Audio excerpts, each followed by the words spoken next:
So, hello बच्चा party, welcome back to STBC and this is Sandeep bhaiya from IIT Guwahati.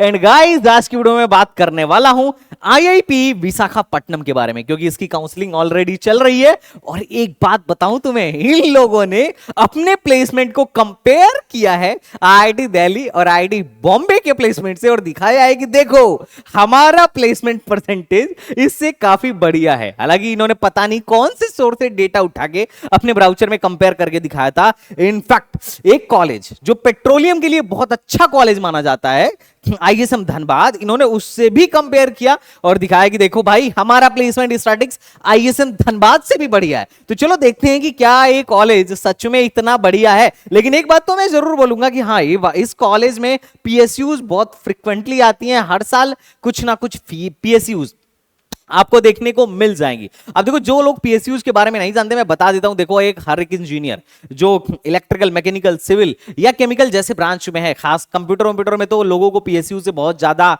लगाव नहीं होता है, और इलेक्ट्रॉनिक्स में पीएसयू ज्यादा ले नहीं जाती हैं। लेकिन ये जो कोर ब्रांचेज वाले अपने भाई साहब लोग हैं, इनको बड़ा रहता है कि पीएसयू में हो जाए, और इसके लिए लोग करते हैं गेट की तैयारी। और गेट में जिनकी आती है बढ़िया रैंक, डबल डिजिट या फिर एटलीस्ट 500 के अंदर रैंक आती है, जनरली वो लोग पीएसयूज के इंटरव्यू में बैठते हैं और उसको क्रैक करते हैं। तो ये बात समझो, मतलब तुम ऐसा समझो पीएसयू में सरकारी नौकरी। बट एनीवेज, यहां से डायरेक्टली पीएसयूज रिक्रूट करने आती हैं। तो चलो थोड़ा इसके काउंसलिंग के बारे में देखते हैं, और थोड़ा ये भी देखेंगे कि किस रैंक तक एडमिशन होगा, पिछले 3-4 साल का प्लेसमेंट स्टैटिस्टिक्स क्या है, और ये लोग जितना परसेंटेज प्लेसमेंट क्लेम कर रहे हैं, क्या सच में ऐसा परसेंटेज प्लेसमेंट इनके यहां है या नहीं। अगर मैं इस कॉलेज के बारे में बात किया जाऊं तो देखो, 200 एकड़ का इनको 200 एकड़ का कैंपस बनाने के लिए इनको लैंड मिला हुआ है, और ये 2016 में स्टैब्लिश हुआ था। और अगर मैं बात करूं तो ये अभी एक टेम्पररी कैंपस में चल रहा है, वहीं पर आंध्रा यूनिवर्सिटी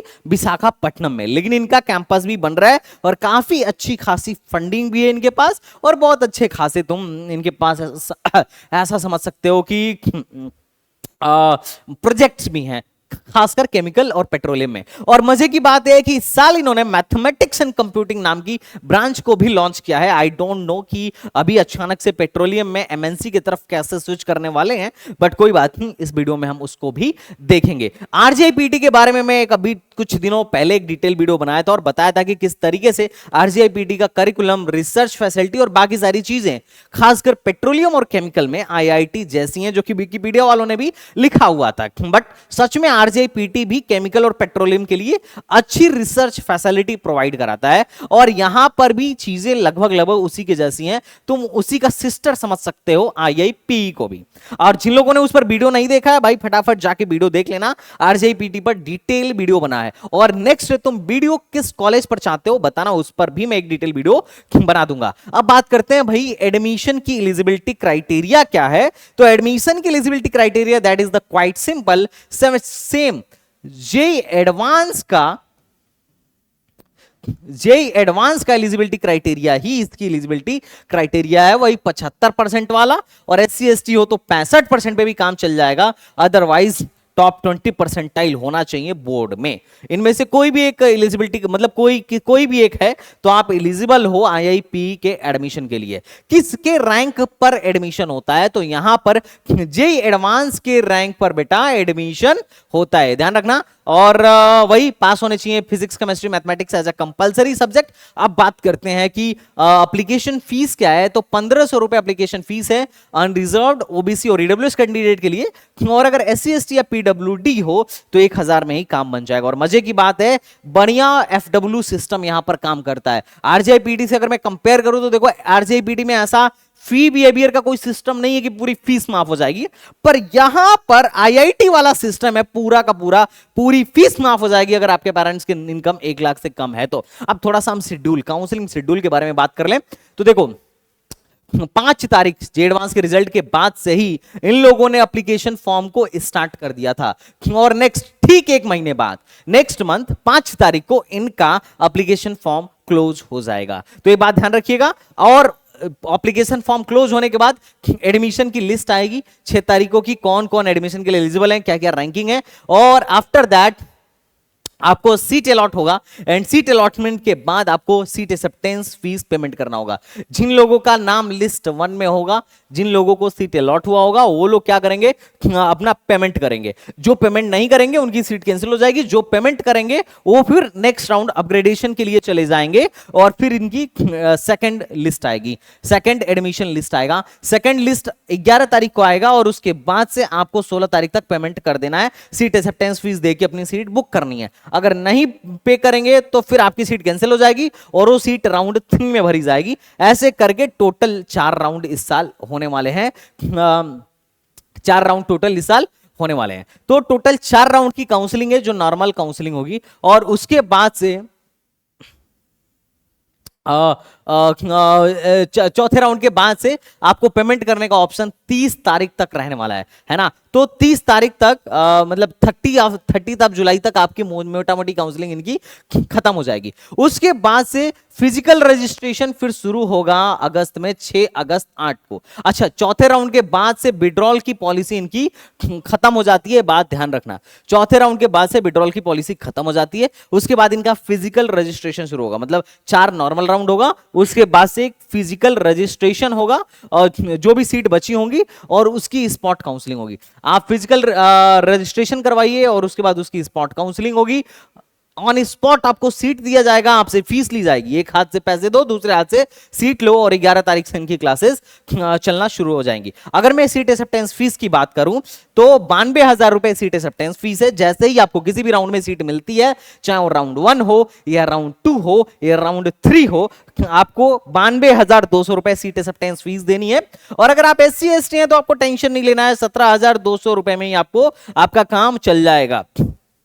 मोटा मोटी अगर मैं प्रोसीजर बताऊं कि भैया प्रोसीजर क्या करना है, प्रोसीजर यही है कि सबसे पहले हमें रजिस्टर करना है, रजिस्टर करने के बाद से अगर हमारा राउंड 1 में एडमिशन होता है तो हमें सीट एक्सेप्टेंस फीस पे करना है, और अगर राउंड 1 में नहीं होता है तो हम फिर राउंड 2 में चले जाएंगे, और राउंड 2 में होता है तो फिर हमें सीट एक्सेप्टेंस फीस जमा करना है, और अगर राउंड 2 में भी नहीं होता है तो फिर हम राउंड 3 में चले जाएंगे और ऐसे करके राउंड 4 में चले जाएंगे। और अगर आपका हो जाता है तो एक ही बार सीट एक्सेप्टेंस फीस जमा करिए, बाकी के राउंड्स में आपको कुछ ज्यादा करने की जरूरत नहीं होगी। आफ्टर दैट अगर सीटें वैकेंट रहती हैं, जो कि रहेंगी, है ना, अगर सीटें वैकेंट रहती हैं तो आपको टेंशन नहीं लेना है। आपको क्या करना है, स्पॉट काउंसलिंग में बैठना है। स्पॉट काउंसलिंग में नया रजिस्ट्रेशन भी अलाउड है, न्यू स्टूडेंट भी क्या कर सकते हैं, अप्लाई कर सकते हैं। तो इतना टेंशन वाली बात नहीं है। सिंपल राउंड 1 से लेके स्पॉट राउंड तक का शेड्यूल है जो कि मैंने अभी तुम्हें समझाया है। मीनवाइल तुम्हें याद रखना है कि जब भी हमें सीट मिलेगी हमें सीट एक्सेप्टेंस फीस देना है, कितना, 92,200 रुपए का। और अगर SC ST हो तो फिर तो ज्यादा पैसा देने की जरूरत नहीं है, 17,200 रुपए में काम चल जाएगा। अब क्या क्या डॉक्यूमेंट्स लगेंगे, तो ऑलरेडी वही जनरल डॉक्यूमेंट्स हैं जो बाकी जगहों पर लगते हैं, तो मैं इस पर ज्यादा टाइम इन्वेस्ट नहीं करने वाला हूं वरना वीडियो लंबी हो जाएगी। इसमें से अगर कोई डॉक्यूमेंट ना समझ में आए मेरे को बता देना, मैं उस पर क्या कर लूंगा, एक बार प्रकाश डाल दूंगा। नेक्स्ट हम बात करते हैं भाई कौन कौन से कोर्सेज यहां पर हैं। तो सबसे फेमस कोर्स केमिकल इंजीनियरिंग, इसमें 62 सीट है। उसके बाद इससे भी ज्यादा famous course petroleum engineering, 63 seat है। एंड आफ्टर दैट जो लॉन्च हुआ है अभी कुछ साल पहले, that is the mechanical engineering, इसमें 40 सीट है। और mathematics and computing is the recently launch course जो इसी साल 2025 से ही स्टार्ट होगा। इसमें मात्र और मात्र 22 सीटें हैं। तो ये इन ब्रांच में यहां पर एडमिशन होने वाला है। फीस की बात करूं तो फीस बहुत ज्यादा महंगा नहीं है, 92,200 रुपए आपकी फीस है, जिसमें ध्यान रखिएगा ये पहले साल at the time of admission आपको देना पड़ेगा। लेकिन अगर मैं ट्यूशन फीस की बात करूं तो ट्यूशन फीस ईच सेमेस्टर जो है 75,000 रुपए, जो कि सस्ता भी नहीं है। मतलब 75,000 अच्छा फीस होता है भाई।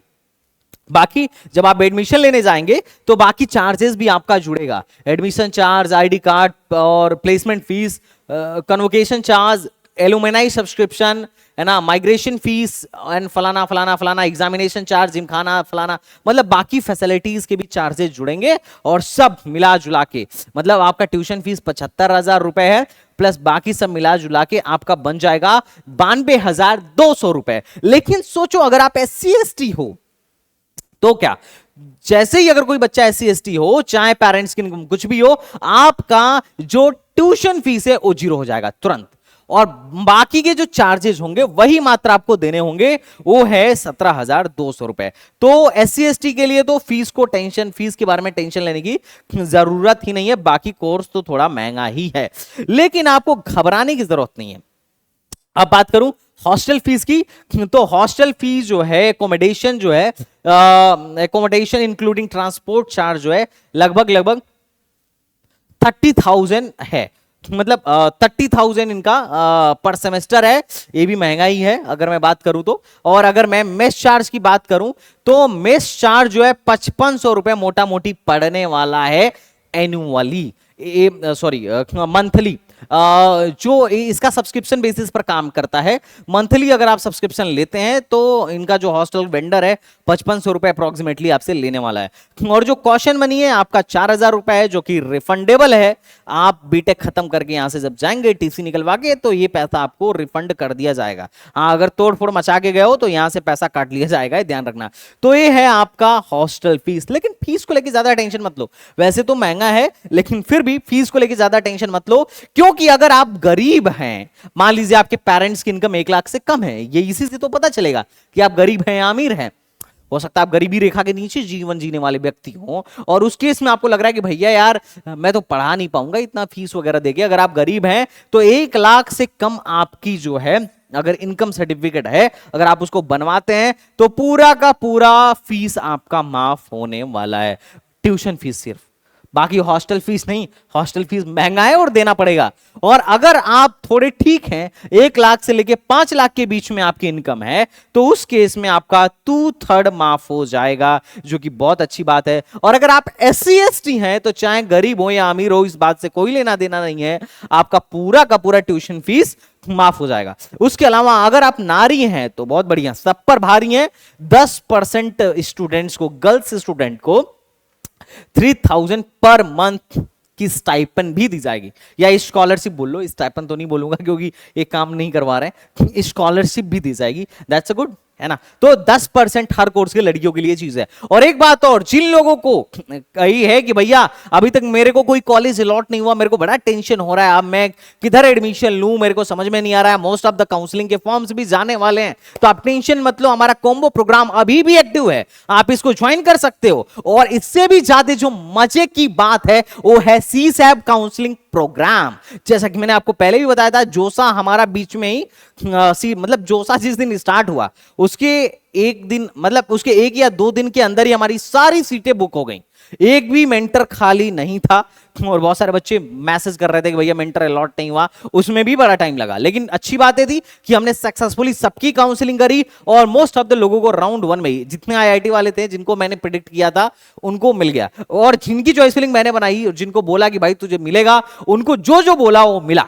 और अगर मैं गलत बोल रहा हूं तो भाई, अगर कोई बच्चा मेरे से चॉइस फिलिंग बनवा के लेके गया हो, पर्सनली मेरे जूम में आया हो, वो बताना, मुझे नहीं लगता कोई ऐसा होगा, क्योंकि जिसको जो बताया उसको या तो वो मिला या उससे बेहतर मिला, है ना। तो अगर मैं मजे की बात बोलूं तो CSAB काउंसलिंग प्रोग्राम भी हमारा ऐसा रहता है कि जब CSAB स्टार्ट होता है तो मोस्ट ऑफ द CSAB में सीटें बुक हो जाती हैं, क्योंकि CSAB स्टार्ट होने के बाद से टाइम नहीं रहता है कि हम लोग किसी नए बच्चे को लेके उसका केस समझ के हम उसकी काउंसलिंग करें या चॉइस फिलिंग बनाएं। तो अगर आप CSAB में सच में इंटरेस्टेड हो, क्योंकि सबसे बड़ी मछली जिसकी रैंक 50,000 से बाहर है, अगर मैं मेरी मानो, अगर तुम्हारी रैंक 50,000 से बाहर है और तुम कुछ अच्छा चाहते हो, 50,000 से लेके 1.5 लाख के बीच में, इनफैक्ट 2 लाख भी, और तुम GFTI भी चाहते हो, तो तुम्हें CSAB पे बहुत ध्यान देना चाहिए, क्योंकि सबसे बड़ी मछली वहीं हाथ लगती है। और अगर तुम CSAB काउंसलिंग तक बैठो तो बढ़िया बात होगी। वैसे जोसा CSAB पे मेरी एक वीडियो आने वाली है, लेकिन जो मेरी रिक्वेस्ट है वो सुन लो कि CSAB अगर मुझसे कराना हो तो पहले से बुक करके रखना,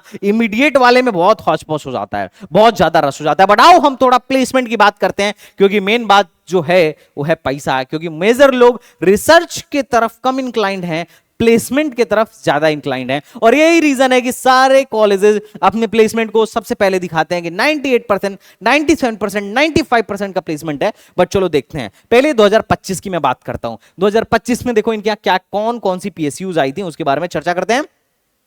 एचपीसीएल आई थी, ओएनजीसी आई थी, आईओसीएल आई थी, ये सारी पीएसयूज हैं और बहुत बड़ा नाम है ना। महारत्ना और नवरत्ना जैसी पीएसयूज, गेल आई थी, ऑयल इंडिया आई थी, एचआरआरएल आई थी। और कितने बच्चों को ले गई? तो टोटल 13 स्टूडेंट्स को पीएसयूज में ले गई है। अगर मैं बात करूं कि कितने बच्चे इस साल प्लेस्ड हुए हैं इस डेटा के अनुसार 31 मई तक, तो 31 बच्चे रजिस्टर किए थे, जिसमें से 30 बच्चों का प्लेसमेंट हुआ था। और इन्होंने इसी बिहाफ पे लिखा है 96.77। अच्छा, ये लोग कंपेयर कर रहे थे आईआईटी से, लेकिन मैं तुम्हें एक बात बताता हूं, देखो आईआईटीज में बहुत अपॉर्चुनिटी है यार, बहुत ज्यादा। और इनके बच्चे तो जनरली या तो केमिकल इंडस्ट्री में जा रहे हैं या ऑयल इंडस्ट्री में जा रहे हैं, पर आईआईटीज में तो बहुत सारे डोमेन हैं, बहुत सारे। बच्चा टेक में जा रहा है, बच्चा कंसल्टिंग में जा रहा है, बच्चा फाइनेंस में जा रहा है, और बच्चा अपने कोर के जॉब में तो जा ही रहा है। और वैसे भी यार 30 बच्चों का प्लेसमेंट हुआ है। अगर एक बड़े पैरामीटर पे देखो तो जहां पर केमिकल में पता चले 150 बच्चे हैं, 200 बच्चे हैं, तो वहां का पैरामीटर ही अलग है। और यहां पर बच्चे भी कम रजिस्टर किए हैं। इन्होंने जो परसेंटेज बताया है, टोटल कितने बच्चे इनरोल हुए थे उसमें से कितनों का प्लेसमेंट हुआ था, ये परसेंटेज नहीं है। ये इनफैक्ट कितने बच्चे ग्रेजुएट हुए थे उसमें से कितनों का प्लेसमेंट हुआ था, ये वो भी नहीं है। ये क्या है? कितने रजिस्टर हुए और उसमें से कितने प्लेस्ड हो रहे हैं, इसका है।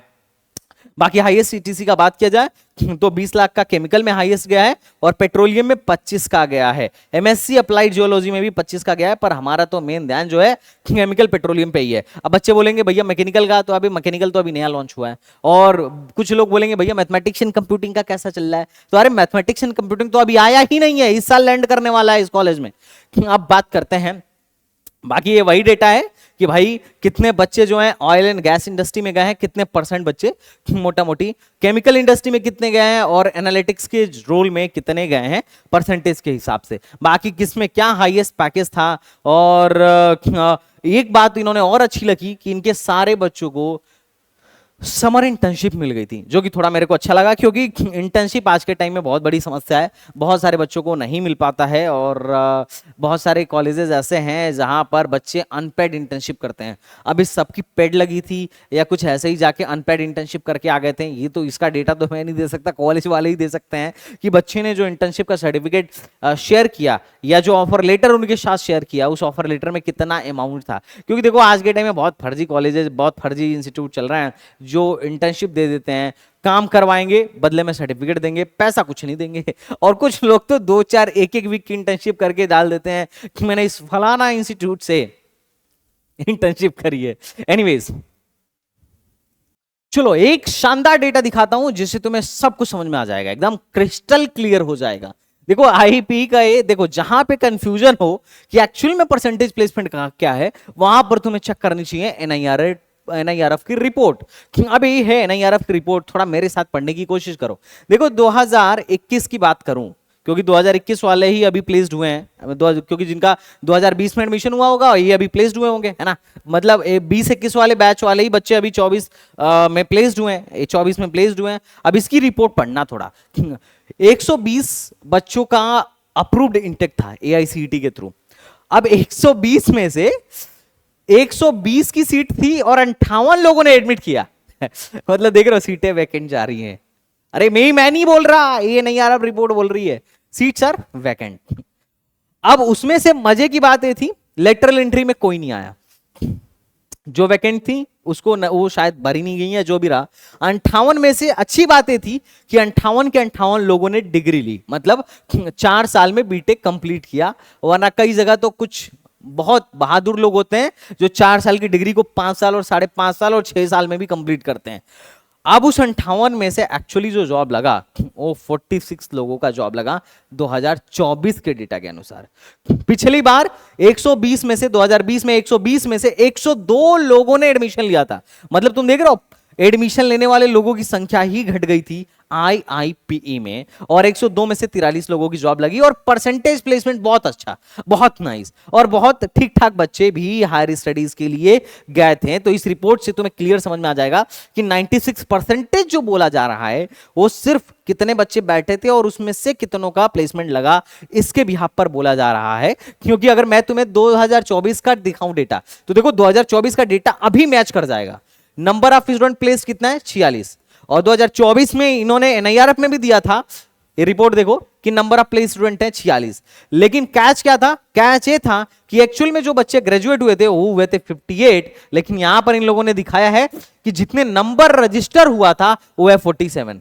बच्चे 58 ग्रेजुएट हुए थे, उसमें से कुछ महानुभाव चले गए होंगे एमटेक करने या एमएस करने या पीएचडी करने या फिर एमबीए करने, कुछ ना कुछ करने चले गए होंगे, या कुछ लोग बोले होंगे अब हम यूपीएससी की तैयारी करेंगे, सरकारी नौकरी के लिए चले गए होंगे, और बाकी 47 लोगों को जॉब चाहिए थी, वो लोग जॉब में बैठे और रजिस्टर किए। ऐसा भी हो सकता है कि कुछ लोग जो थे वो बस पास हो गए थे और उनकी जो सीपीआई थी वो इतनी थी ही नहीं कि प्लेसमेंट के लिए रजिस्टर कर पाए, ये भी एक समस्या होती है, और इस हिसाब से इनका ओवरऑल परसेंटेज प्लेसमेंट बन रहा है 97। इस हिसाब से नहीं, इस हिसाब से नहीं, इस हिसाब से बन रहा है। बाकी तो 2022 का डेटा तुम देख ही रहे हो कि इनके यहां से 73 बच्चे प्लेस्ड हुए।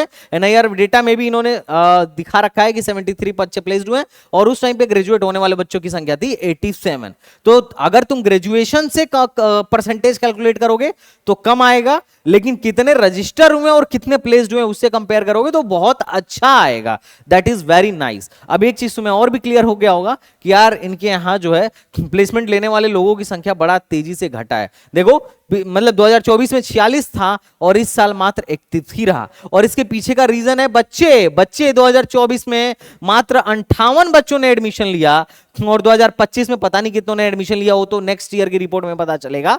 लेकिन कट एंड क्लियर बात यही है, प्लेसमेंट यही है, सिर्फ 98% 97% देख के एडमिशन नहीं लेना होता है, बाकी अंदर के मामले को भी समझना होता है, जो चीज तुम्हें संदीप भैया बखूबी समझाते हैं। बाकी तो इन्होंने एडवर्टाइजमेंट में अपना बढ़िया सा डाल रखा था कि भाई देखो हमारे आईएससीटीसी इतना गया था 2024 में, हाईएस्ट जो था 17 गया था केमिकल में, और पेट्रोलियम से गया था 20, और 65% बच्चे जो थे ऑयल एंड गैस इंडस्ट्री में गए थे, और 24% बच्चे केमिकल में गए थे, और 11% बच्चे एनालिटिक्स में गए थे। तो ये चीज बहुत अच्छा है। इन्होंने बोला कि इनके बच्चों को 100% समर इंटर्नशिप मिली, जो कि बहुत अच्छी है।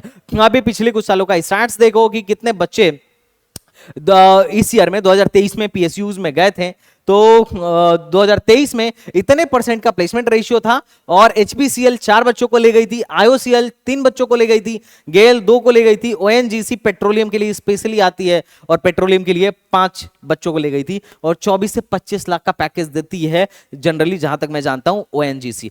बाकी कुछ और प्लेसमेंट हाइलाइट्स हैं। प्लेसमेंट तुम्हें एक डिसेंट सा देखने को मिलेगा, और इस बात से मैं नकार नहीं रहा हूं, जो बच्चा प्लेसमेंट में बैठ रहा है जनरली उन सबका प्लेसमेंट हो जा रहा है, कुछ का तो पीएसयूज में भी हो रहा है, और ये बात मेरे को बहुत अच्छी लगती है यहां की, और इंटर्नशिप भी मोस्ट ऑफ द लोगों को लग जाता है। अब सवाल आता है कि भैया ये क्या है। अब ये वो डेटा है जिसमें इन्होंने आईआईटी से कंपेयर किया है कि आईआईटी कानपुर में कितने परसेंट बच्चे प्लेस्ड हुए हैं और हमारे यहां कितने परसेंट बच्चे प्लेस्ड हुए हैं। आईआईटी दिल्ली वालों से भी दिखाया कि देखो भाई आईआईटी दिल्ली से भी ज्यादा का प्लेसमेंट हमारे यहां रहा। ये जो ये वाली कलर है ये आईआईपी का है, और ये जो नारंगी टाइप का है जो भी हो ये है अदर स्टेट का। तो आप देखो IIT Bombay, IIT Madras, IIT Roorkee, IIT Kharagpur, ISM Dhanbad जो पेट्रोलियम के लिए बहुत बढ़िया कॉलेज होता है, उससे भी इन्होंने कंपेयर करके दिखाया कि देखो हम इनसे भी प्लेसमेंट के मामले में सुपर डुपर हिट चल रहे हैं। लेकिन इन्होंने जो डेटा जिस सोर्स का लिया वो थोड़ा सा मेरे को ट्रस्टेड नहीं लगा, बाकी तो तुम अपने हिसाब से देख लो। और बाकी एक्चुअल में प्लेसमेंट का सिनेरियो क्या है वो मैं तुम्हें कट एंड क्लियर बता दिया हूं। मैं अपने तरफ से ये भी ऐड करना चाहूंगा कि कॉलेज सच में अच्छा है पेट्रोलियम और एनर्जी के लिए। एनीवेज अगर मैं रिक्रूटर्स की बात करूं तो आप देखो कि इनके यहां कौन कौन से रिक्रूटर्स आते हैं। बहुत सारे पीएसयूज के नाम इन्होंने डाले हुए हैं जो इनके यहां से रिक्रूट करके लेके जाते हैं, और उसके अलावा कुछ बाकी की कंपनीज भी हैं। इनका कैंपस बेटा अभी बना नहीं है, इनका कैंपस अभी बनने वाला है, 2016 में ही स्टार्ट हुआ है, तो बहुत पुराना कॉलेज नहीं है। और ऐसा है कि इनका एक एनर्जी बिजनेस रिसर्च पार्क भी बनने वाला है, दैट्स वेरी नाइस। और 200 प्लस एकड़ का इनका अभी अपकमिंग कैंपस बनने वाला है, जो कि और अच्छी बात है। और एनर्जी पर तो बहुत अच्छा यहाँ पर रिसर्च चल रहा है, जहां तक मेरी बच्चों से बात हुई कि भैया काम अच्छा चल रहा है। जो एक कॉलेज है बहुत तेजी के साथ ग्रो कर रहा है, और इस कंपनी के, इस कॉलेज का एक बहुत अच्छा विजन है कि एनर्जी के लिए देखो अपकमिंग टाइम पे एनर्जी, इनफैक्ट अब इस पे बीटेक भी स्टार्ट हो गया, energy engineering, IIT Bombay, IIT Delhi, IIT Guwahati, IIT Roorkee, in fact इसके अलावा बहुत सारे एनआईटीज में भी ये ब्रांच स्टार्ट हुई है, और बहुत सारे लोकल मतलब स्टेट लेवल के कॉलेजों में भी एनर्जी इंजीनियरिंग की ब्रांच स्टार्ट हुई है, क्योंकि सरकार चाहती है रिन्यूएबल एनर्जी को ऑप्ट करना। सरकार पैसा बहा रही है, बहुत पैसा बह रहा है आज के टाइम में रिन्यूएबल एनर्जी के रिसर्च पर, क्योंकि हमें एक अल्टरनेटिव एनर्जी का सोर्स चाहिए, क्योंकि बहुत लॉन्ग टाइम तक हम लोग इस फॉसिल फ्यूल पर नहीं डिपेंडेंट रह सकते हैं। बात समझे क्या? अब उसके लिए भाई एनर्जी, बहुत सारी एनर्जी की यूनिवर्सिटीज हैं, अब इनका भी एक विजन है कि 2036 तक ये पूरे विश्व की टॉप 200 एनर्जी यूनिवर्सिटीज की लिस्ट में क्या हो जाए, शुमार हो जाए। बहुत अच्छा इनका विजन है, और मैं चाहता हूं कि बढ़िया बात है, ऐसी चीजें रहनी चाहिए। बाकी इनके बहुत सारे कोलैबोरेशन प्रोग्राम्स भी हैं, एंड बहुत सारे लोगों को, इन लोगों ने, इनके यहाँ जितने बच्चे पढ़ते हैं उसमें से बहुत सारे बच्चों को ट्यूशन फीस वे भी ये लोग देते हैं। 10% मतलब 10% बच्चियों को ये लोग क्या करते हैं, गर्ल स्टूडेंट फेलोशिप भी देते हैं, और उसके अलावा और बहुत सारे चीजें हैं। इनका मिशन है, इनका टारगेट है, जो पढ़ोगे तुम्हें अच्छा लगेगा, मुझे भी बहुत अच्छा लगा। लेकिन हम आते हैं अपने काम की बात पर, वो सब तुम पढ़ लेना। काम की बात है भाई, किस रैंक तक एडमिशन होता है। वैसे अगर मैं कहूं तो डेटा देख के तुम्हें क्लियर हो ही गया होगा कि सीटें खाली रहती है। अब सीट क्यों खाली रहती है? क्योंकि भैया जेई एडवांस से ले रहे हैं आप, समझ रहे हो, जेई एडवांस। और जो बच्चा जेई एडवांस क्लियर करता है, दो बात है कि ऐसा नहीं है कि जेई मेन की तरह सबको रैंक दे दिया जाता है। जेई एडवांस में रैंक सिर्फ उसी को मिलता है जो क्या करता है, जेई एडवांस क्लियर करता है। जेई मेंस में तो जेई मेन क्लियर हो या ना हो, रैंक उठा के दे देंगे, एक से लेके जितना 13.5 लाख 14 लाख जितना बच्चा बैठा है सबको रैंक मिल जाएगा। ठीक है, यहां एडवांस में नहीं होता है। एडवांस में कुछ ही बच्चे होते हैं जिनको रैंक मिलता है, और उसमें भी जो बच्चा एडवांस क्लियर करता है उसको चाहिए आईआईटी, उसको चाहिए आईआईएससी। ये नहीं मिलेगा तब वो इधर जाएगा आईआईएसटी। अगर ये नहीं मिलता है तब वो देखेगा आरजीआईपीटी एंड आईआईपीई। ये सब उसके लिए अल्टरनेटिव्स हैं। लेकिन जो बच्चा आईआईटी क्लियर कर रहा है, जेई एडवांस क्लियर कर रहा है, वो जेई मेन में भी बहुत अच्छा किया होता है। तो भाई जब उसने जेई मेन में बहुत अच्छा किया है तो उसको मिल रही होती है एनआईटीज, उसको मिल रहा होता है डीटीयू या जैक दिल्ली का कॉलेज या स्टेट लेवल के कॉलेजेस। अब स्टेट लेवल के कॉलेजेस इतने सारे मिल रहे हैं, तो उसमें सिस्टम क्या है, उसमें सिस्टम क्या है कि बच्चा एक आज के टाइम में बहुत कम लोग हैं जो एनर्जी, पेट्रोलियम या फिर केमिकल में पढ़ना चाह रहे हैं। क्योंकि मैं इतने सालों से काउंसलिंग करा रहा हूं, बहुत रेयरली कोई आता है अपनी ऐसी चॉइस लेकर। सबको क्या चाहिए, सबको चाहिए सीएससी दिला दो, ये दिला दो, वो दिला दो। तो दैट इज द मतलब एक बड़ा फर्क है, और इसके वजह से बच्चा जो है एनआईटीज में जाके कंप्यूटर साइंस ले लेता है, ट्रिपल आईटीज में जाके कंप्यूटर साइंस ले लेता है, अपार्ट फ्रॉम यहां पर जाने में। और यही रीजन है कि आज से 3-4 साल पहले 2000 आई थिंक 20 तक अगर मैं करेक्ट हूं तो आरजीआईपीटी भी सिर्फ जेई एडवांस से लेता था। पर उसको ये चीज तो क्लियर हो गई कि भाई जेई एडवांस के बच्चे जो हैं उनके पास बहुत सारा ऑप्शन है। Why they will come for, जहां तक मेरा मानना है, why they will come for RGIPT. और वैसे भी एडवांस में बच्चे बहुत कम क्वालिफाई किए जाते हैं।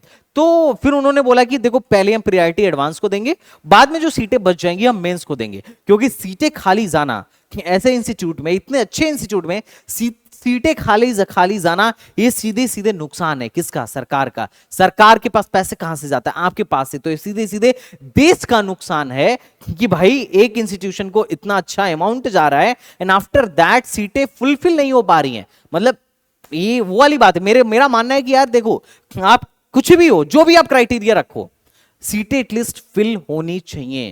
ताकि मतलब सोचो यार, अगर 40 सीटें वैकेंट रहेगी तो 40 और इंजीनियर देश को मिल सकते थे, लेकिन नहीं मिले। क्यों? क्योंकि क्राइटेरिया ऐसा था कि बच्चा ही नहीं मिला। ऐसा हो सकता है कि मैं रॉन्ग हूं, लेकिन जो मैं अब तक समझ पाया हूं वो सिनेरियो ऐसा ही है। तो मेरे हिसाब से तो यार देखो, काउंसलिंग पे थोड़ा ध्यान देना चाहिए, और जेई मेन वालों के लिए भी ओपन करना चाहिए। क्योंकि सीटें भरनी चाहिए, क्योंकि ये इंजीनियर्स देश के भविष्य हैं, है ना। तो ये चीज है। बट एनीवेज, अब जो भी इनका प्रॉपर प्रोसीजर हो, जिस हिसाब से लोग अपना काम करते हैं, ऊपर सीटें खाली जा रही हैं। अब सीटें खाली जा रही हैं, इसका मतलब तुम्हारी जो एडवांस में कोई भी रैंक आई है, तुमको एडमिशन पक्का मिलेगा, जहां तक मेरी एनालिसिस है। बट एनीवेज, ये है कि तुम्हें हो सकता है लास्ट राउंड तक वेट करना पड़े, क्योंकि बहुत सारे महानुभाव शुरू के रैंक पे एडमिशन ले लेंगे। देखो, ये वो रैंक है जिसमें एडवांस में कुछ नहीं मिलता है। 17-18 हजार रैंक के बाद एडवांस में तुमको आईआईटी धारवाड़ का इंटरडिसिप्लिनरी ब्रांच भी नहीं मिलेगा, लाइफ साइंसेज एमएस वाला ब्रांच भी नहीं मिलेगा। तो वो बच्चे क्या करते हैं, फिर इधर आके एडमिशन लेते हैं। इसमें तुम देख सकते हो कि किस रैंक तक एडमिशन हुआ था। आई थिंक ये लास्ट राउंड का है, उसके बाद से फिर स्पॉट राउंड भी हुआ था। उसके अलावा 2024 की बात किया जाए तो 2024 का आप एक कट ऑफ देखो कि कैटेगरी वाइज जो है 2024 में, आई थिंक 2024 का ये फर्स्ट राउंड की लिस्ट है, ये फर्स्ट राउंड की लिस्ट है और ये सेकंड राउंड की लिस्ट है। अगर जस्ट आप क्वालिफाई भी कर लोगे तो ये कॉलेज मेरे हिसाब से आपके लिए फिक्स है, आप मोटा मोटी इसको फिक्स समझो। बाकी थर्ड राउंड की लिस्ट है कि थर्ड राउंड में 25,000 तक मैकेनिकल और पेट्रोलियम और केमिकल भी 25,000 रैंक तक जनरल को मिल गया था।